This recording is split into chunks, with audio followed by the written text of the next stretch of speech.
guys. Oh, that was fun. Hey guys, Richard9 here, and today I'm going to be doing a parkour shoe review for the Evolv Cruiser. Now this isn't a parkour shoe, so to speak, it's just one of those great shoes that the parkour community has noticed, such as the Kalengis and the Tigers. And this shoe fills its niche very well. I'll get price out of the way first, just so I can get right into the specs of the shoe. They're expensive shoes, I'm not going to lie. You're looking at between $60 and $70 in the US for these shoes, even with promo codes from some specific parkour groups if they sponsor them. So now let's get right into the specifics of the shoe, which is of course why we're all here. This is nice top quality canvas. This rip here has only been here recently. The only damage to the shoe, and I've had it for 7 months, the traction of these shoes. These are approach rock climbing shoes. They are designed to go up against wood, hard rock, mountains, concrete, brick. They are already designed to scrape up against hard surfaces and not wear down. So when you're on walls like these that have kind of jagged traction, these shoes are beautiful. They are perfect. You can't beat them. It wears away after a little while, and even still, this is very, very sticky. This traction only gets better and better the more you use it.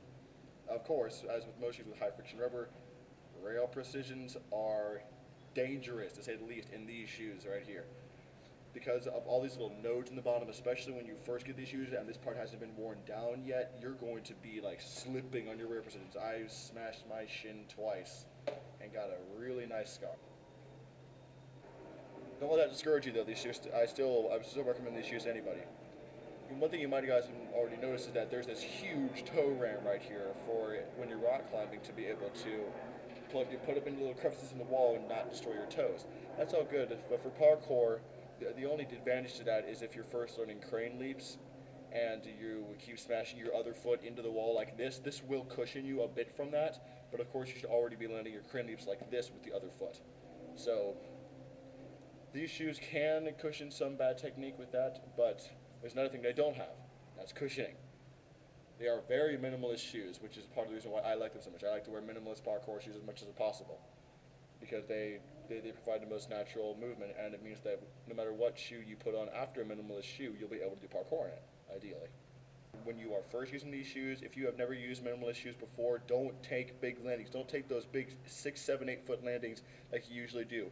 Cut them down by half and work your way back up, and eventually you'll be able to take big landings like you just saw. Now, another big feature of a parkour shoe we look for is flexibility.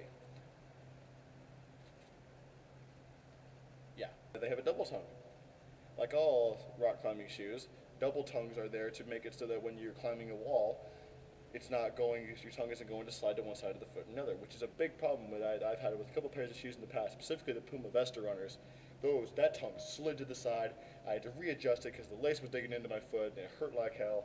This eliminates that problem completely, and it makes it so much more comfortable to wear these shoes. Like, I mean, you have canvas, you have this lovely feeling padding on the bottom that it makes you feel more barefoot, and it's just like, my precious. And that's one of my favorite features about the shoes is how fucking light they are. They're definitely the lightest pair of shoes I've ever had in my life, and they're just a wrap for your feet, just like the Fayus or anything like that. That's what they're designed to be.